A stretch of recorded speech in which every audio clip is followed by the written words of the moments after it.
And I obviously, in addition to the meeting itself, I met bilaterally with my counterparts, Secretary Rubio, Foreign Minister Penny Wong, and Foreign Minister Takeshi Ibaya. I also had separate meetings with the Secretary of Defense, Pete Hegseth, and with the Secretary of Energy, Chris Wright, yesterday. So let me start with the Quad, because as I said, that was the main purpose. The meeting which we had was a much longer and a much more detailed one than we had in January, which actually happened to be the first day that Secretary Rubio had taken office. And all the Quad ministers, I think we all agreed strongly that our goal in the Quad was to strengthen strategic stability in the Indo-Pacific. And this meeting, the discussions were largely devoted to enhancing delivery on various initiatives and projects. As is the practice on such occasions, we had a very open, very freewheeling discussion on regional issues of the Indo-Pacific. A lot of that was a granular analysis of different situations, different issues of the Indo-Pacific itself.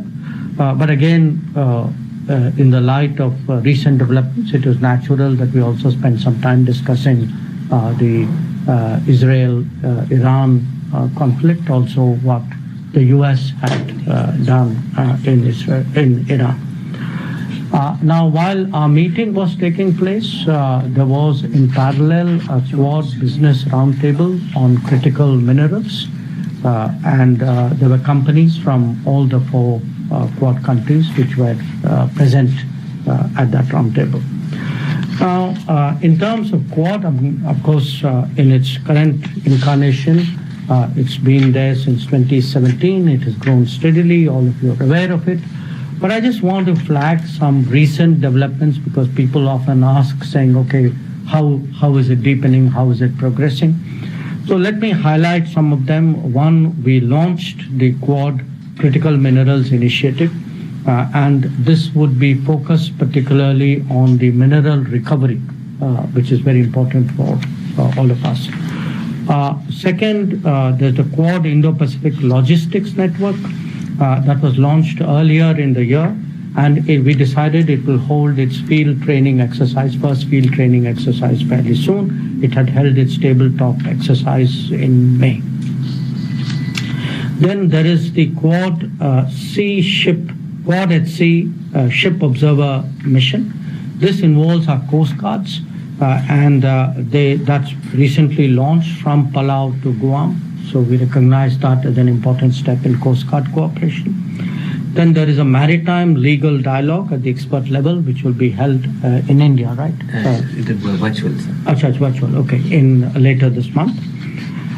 Then we took some steps to expand the Indo-Pacific Partnership on Maritime Domain Awareness through our Gurugram Fusion Center. Also Maitri workshop, which will allow us to assess capability gaps and build maritime capacity. There will be a Quad Ports of the Future Partnership Conference, which will focus on resilient ports and shipbuilding. And of course, a Quad partnership on cable connectivity and resilience. It will hold a conference on undersea cables.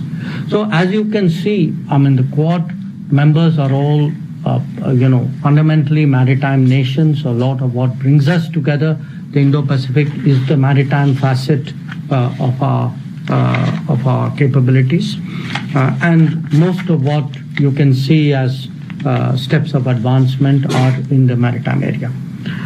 Now, from this meeting, if I have 3 or 4 takeaways, I would say one, quite clearly, because as I said, this was the really detailed Quad meeting we were doing under Trump 2.0 administration. There was a very clear affirmation of the deepening commitment of all members to the Quad. Second, this goal of strategic stability that I spoke about, Obviously, it's expressed through various initiatives and cooperative endeavors. And what that essentially means is we are discussing how do we build our own capabilities and those of others through cooperation, and how do we mitigate vulnerabilities. That if there are vulnerabilities of various kinds for various nations, over-dependence or reliance, over-reliance in a way, then what is it we can do with each other to address those gaps and make that less of a problem.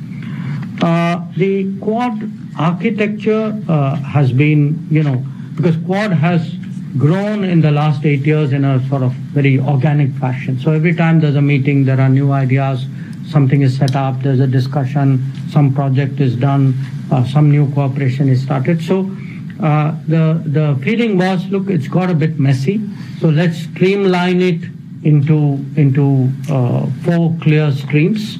And those 4 clear streams were maritime and transnational security, economic prosperity and security, critical and emerging technologies, and humanitarian assistance and, I think, emergency response.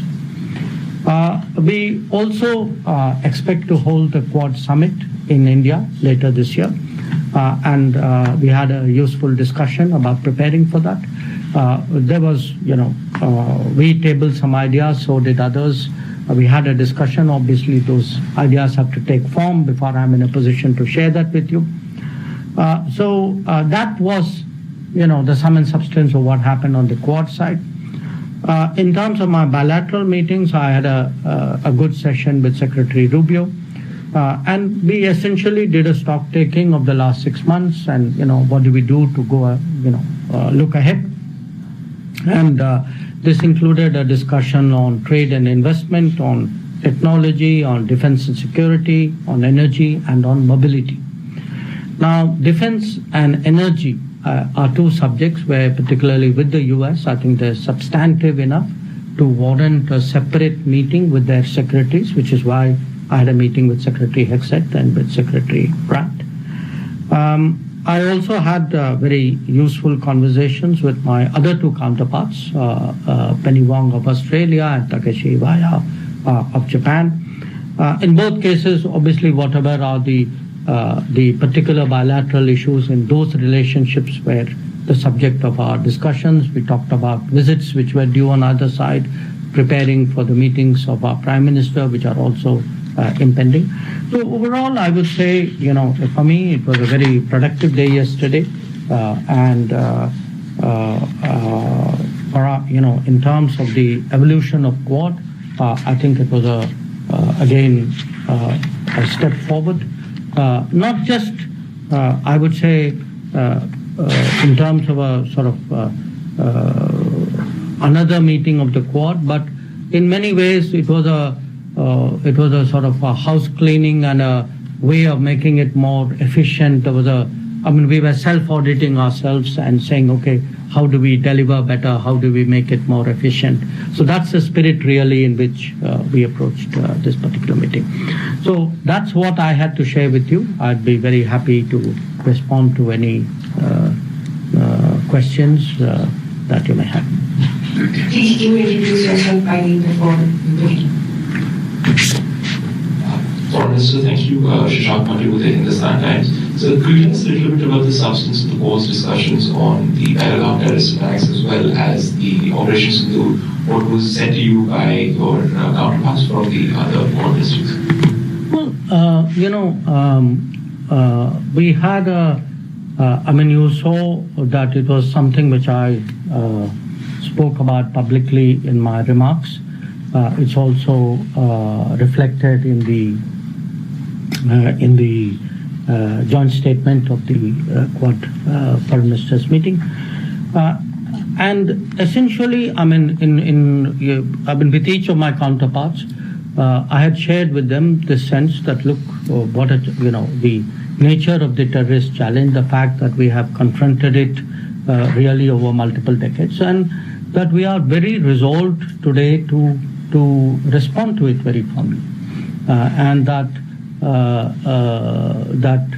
we have the right to defend ourselves. I think that's something which not just Quad partners, but I think many other countries. I was in Europe. You had a lot of countries recognizing that. But what is important for us in the Quad statement, as also the statement which the Security Council had issued on April 25, is that the perpetrators of terrorism must be held accountable. They must be brought to justice. And that's important because we then have to communicate to the world that what we did during, on 7th May, the objective of Operation Sindoor is that if there are attacks, if there are terrorist attacks, we will act against the perpetrators, the supporters, the financiers, the enablers. So that message, I think, was conveyed with great clarity. Minister Saurabh Shukla, I represent News Mobile. I also represent Prasad Bharti and Consolidated Republic TV. Minister, Prime Minister Narendra Modi took a bold step post Pahalgam and etched a new strategic doctrine of India. There are reports even now that there are Pakistan-based terror groups which are continuing to block terror attacks against India. There are groups which are active, which are openly seen, the leaders openly seen. What happens if there is another terror attack on India which is directed from Pakistan or financed by Pakistan? Look, Saurabh, nobody is going to answer that in the hypothetical manner in which you posed it. I think what we have communicated very clearly is we mean it when we say there is zero tolerance for terrorism. Now, and we also, if you look back at Prime Minister's address to the nation after the cessation of firing on 10th of May, there were some very clear messages which came out of that. So it's really for the terrorist groupings and for their sponsors to absorb and to reflect on those messages.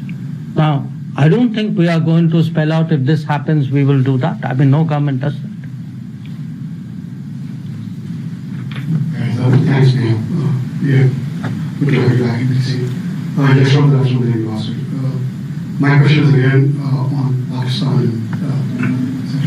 I refer to your bilateral with Secretary Rubio. Did U.S. insistence on having played a role in ending the conflict, did that come up? I mean, the President has continued to claim credit for it. I mean, now people have lost track of, lost count of how many times he's done that.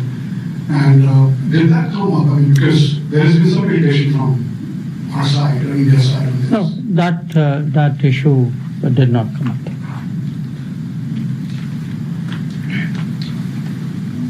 Thank you for this. Yes, working. Hello. So, thank you, Foreign Minister. This is Vishnu from South Asian Herald. How do you assess the overall impact of the recent Al-Party delegations that returned to India? And have they contributed meaningfully in shaping global consensus on India's policy on zero tolerance and to defend its people against terrorism? And second one regarding Quad, you mentioned yesterday that Quad has made substantial progress in areas such as maritime cooperation, logistics, education, and political coordination. Are there still any outstanding issues or concerns that India is currently discussing with its Quad partners ahead of the New Delhi summit? Thank you. Well, I have spoken about the all-party delegations in India, and let me again reaffirm that we have, we very much value and appreciate what they did. I think when I look at the engagements they had, the conversations, the impact that they had, it's very good for a country. It really serves our national interest. When you have a broad-based set of people who speak with one voice abroad, it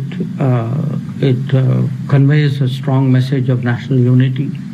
It underlines a certain seriousness about responding to terrorism. And as a democracy, I think it does, in many ways, does credit to us that you have leaders. I mean, whether you talk of Shashi Tharoor or whether you talk of Supriya Sule or Kanimari Ji, I can give you the list, or indeed leaders from the ruling party, Ravishankar Prasad Ji or Jay Panda, Sanjay Jha, who's part of the NDA coalition, or Shinde.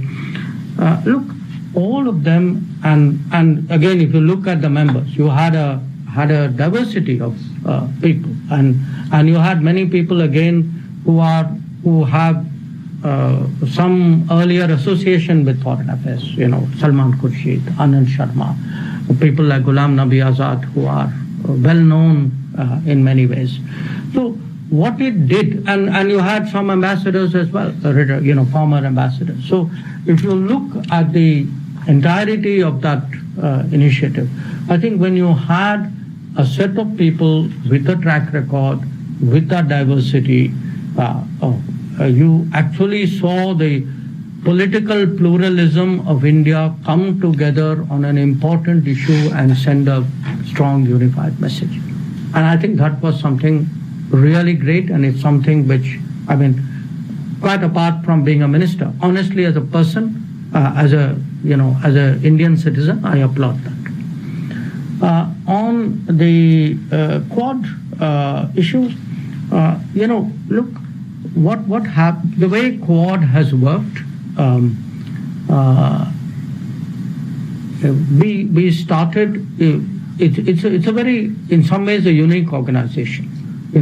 It doesn't have a legal, formal framework. There's no document that countries signed up to.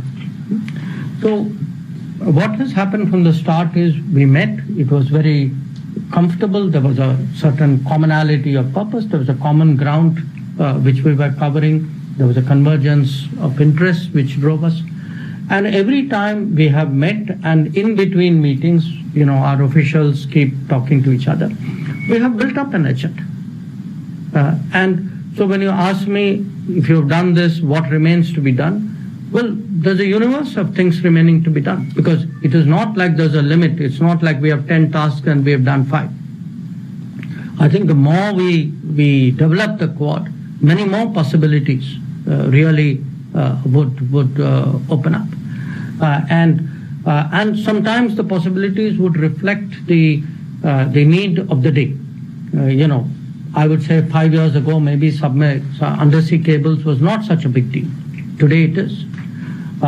Critical minerals was not in people's lexicon. It now is very dominant. So issues will pop up. New priorities will emerge.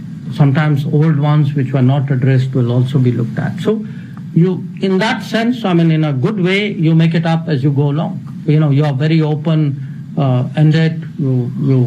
We welcome any suggestion which any member has, or even which somebody else may give us, and build up an agenda on that basis. And that's the way we've actually built up the Quad, and I'm sure that's the way we'll continue to do that. Thank you, Mr. Minister. Reena Kaurtla, JNI. The Quad members also expressed concern about the South China Sea. I'm wondering if you have anything to add on or share something on in terms of the conversations. And the U.S. also plans 500% tariffs on import of on Russian oil. I'm wondering if there were any discussions. You're talking of the Senator Graham's. So if there are any discussions on that front too. Well, on South China Sea, we had there was some discussion, because, as you know, that is an issue of great concern, not just to Quad members, obviously to Quad members because we are all maritime, but to the region and in many ways to the world as a whole. And a lot of the issue is really issues pertaining to UNCLOS, and, there's been a tribunal verdict there. And the issue is to find a sort of a solution to the disputes which are there pertaining to that. And obviously the Quad members all have a shared interest, because for us it's a very important international waterway. So how to ensure that it stays calm and free of conflict is something which is a common priority. Regarding Senator Lindsey Graham's bill, well, obviously, you know, any development, but which is happening in the U.S. Congress is of interest to us if it impacts our interest or could impact our interest. So we have been in touch with Senator Graham. The embassy, the ambassador has been in touch. I think our concerns and our interests on energy security have been made conversant to him. So we'll then have to cross that bridge when we come to it, if we come to it. So thank you for doing this all. As you have mentioned during this bilateral meeting with your U.S. counterpart, you have discussed so many wide range of topics. Do you see during any upcoming meetings as an opportunity for the India and the U.S. to discuss initiatives around seasonal labor mobility for India to U.S.? As we see the significant contribution of the Indian and Sikh community in the sectors like agriculture, transportation, retail, and hospitality. It will be win-win situation for both the countries. I note that you have that point of view. But I would say on my visit, obviously that specific issue did not come up. But I did raise the question of more efficient and smooth issue of visas, because I think that is a public concern in India. And as a minister, I obviously reflect the concerns of my country when I come to the United States. So I did raise that issue. But on the particular aspect that you mentioned, no, that did not come up for discussion. Thank you. Yes, Yeah, I can hear you. Go ahead. Hello, I'm Anil Kakrakar from Pudari newspaper and Pudari TV News from India. Sir, so can you elaborate on India's approach to balancing its strategic partnership within the Quad while maintaining its independence, foreign policy stance, especially with the summit being hosted in India this year? Well, I don't see any contradiction there, so the question for me of balancing it doesn't arise. I mean, Quad is, to my mind, a platform, a grouping that actually reaffirms our strategic autonomy. I mean, what does that mean at the end of the day? It means we are a independent power, a large, independent, increasingly influential country, a growing economy. We have our interests. We want the right to make decisions based on our own judgment and our own interests. And definitely for us, membership of Quad serves that purpose. It is an expression of that very concept.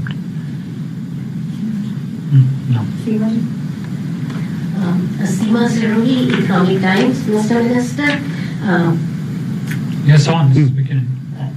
Given the military cooperation between China and Pakistan seen during the recent confrontation, is India more open to giving Quad more of a security dimension, like a little harder edge, as some have argued? Would India be more open? Because people say India is a little shy about that.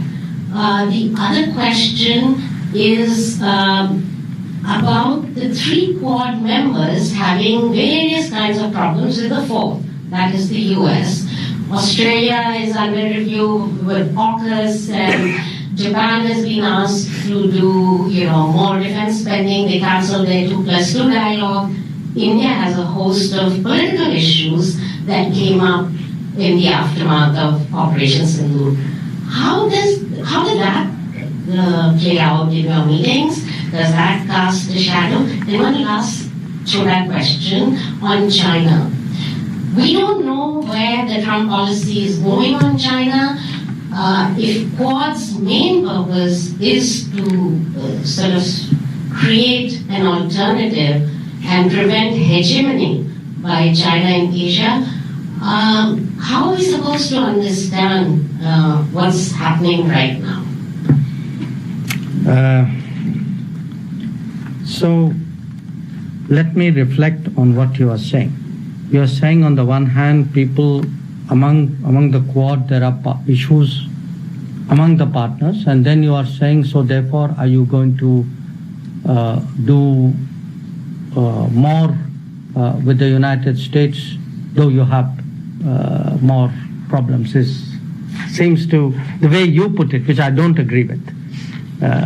So just you may want to reflect on that.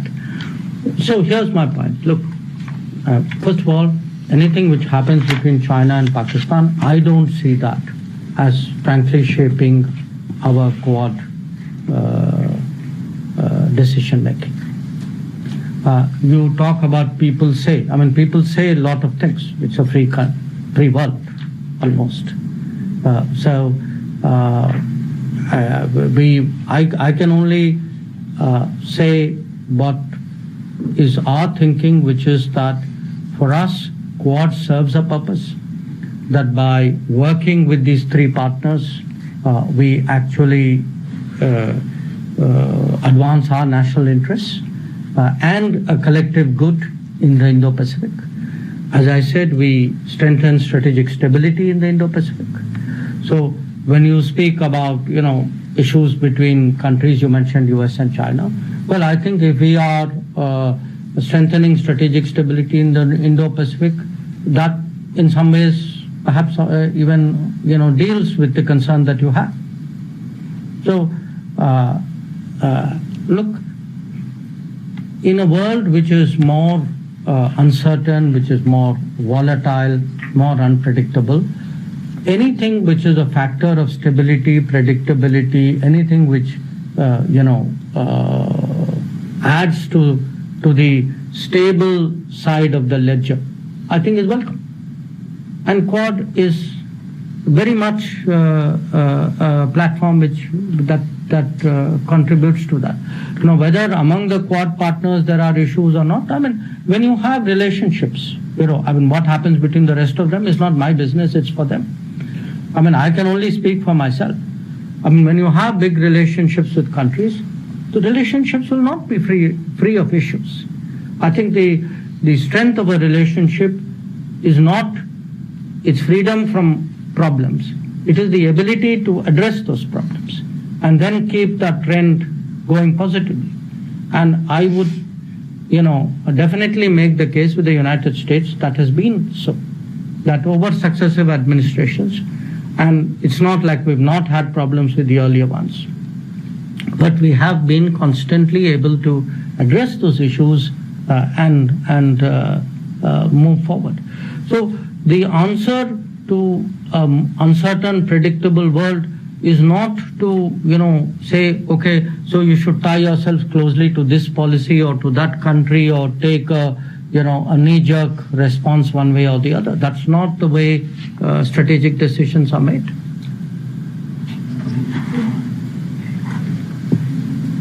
Good afternoon, Minister. 2 questions. Given India's growing role as a net security provider in the Indo-Pacific, how does the Quad envisage strengthening the regional security architecture in ways that complement ASEAN's centrality while reinforcing international law, particularly UN Convention on the Law of the Sea? And secondly, India has emphasized the importance of elevating the voice of the Global South within global governance frameworks. In what ways did the recent Quad discussions integrate this perspective, especially in terms of equitable infrastructure development and humanitarian assistance mechanisms? On the first question, I would say we spent a certain amount of time discussing ASEAN, its centrality, its interests, etc. And the Quad has always been very respectful of the ASEAN. You have to appreciate that in many ways ASEAN provides a great sort of strategic contribution to the global system, because it has created platforms where very, very diverse countries. I mean, if you look at the East Asia Summit attendance of various bodies, you get really countries which would normally not be in the same place at the same time coming for those meetings. So I think that value of the ASEAN is something we appreciate as Quad, definitely, I would say even as India. We very much, in all our discussions and activities as Quad, when we look at the Indo-Pacific, for us, ASEAN centrality is very much in mind. Regarding Global South, yes, of the 4 Quad members, we are the only one who's from Global South. But the Indo-Pacific itself has nations of the Global South. So a lot of our discussions, we are in many ways able to convey the sentiments and the thinking of the Global South. I mean, because we are from it, perhaps much more effectively than others who are not from it. But one of the issues which we did discuss was actually development projects, which mostly we do by each one of us doing nationally, but we compare notes on it. And many of those do pertain to the Global South. So, Rohit Sharma, India. So first thing, obviously in mind of a lot of people, what was your initial response at MEA and at Prime Minister's office when President Trump announced ceasefire? Did you immediately reach out to express your disagreement, and how was that taken by the White House? 2 years ago, sorry, second question. 2 years ago, I asked you in one of these briefings, and you noted that Pakistan was no longer a central piece to bilateral relationship between India and the US. Has that changed now after Operation Sindhu and third? Do you believe there is a double standard when it comes to terrorism? When it happens in countries like India versus the West? Do you think Western countries see it differently, terrorism happening on their shores versus when it happens abroad? Thank you. Look, I would say that even today, the central factor in the relationship between India and the United States is India and the United States. It is our complementarity in many ways. It is the benefits that we get from closer relationship that is actually driving it. It is not, big relationships are not forged in terms of third countries and where they fit. The comment I made to you earlier, I would say applies even today. That if I am talking about the when I am looking at the future of our ties with the United States, or if I even look back at the progress in our ties with the United States over the last 20 years, I would put it to you, a lot of it is, it's about trade, it is about investment, it is about technology, it is about mobility, it is about energy, it is about defense. So I would really urge you to get over the idea that we need to define ourselves vis-a-vis third countries in order to forge ahead somewhere. That is not the case. We are a big country. We are, among the top 5 economies of the world. We are the most populous country in the world. Our influence is growing. We must have that self-confidence, even in asking questions.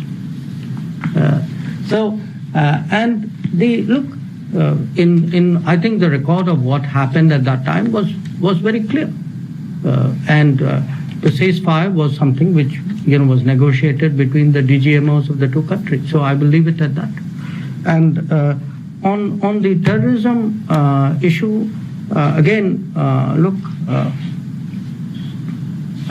it is a fact that countries, often countries do not take a position when some other country is a victim of terrorism, which they would do when they themselves are. We have, in that respect, honestly been much more consistent and principled. That we have, when terrorist incidents, attacks happen elsewhere, outside India, we have largely followed the same position that we have taken when they have happened in India.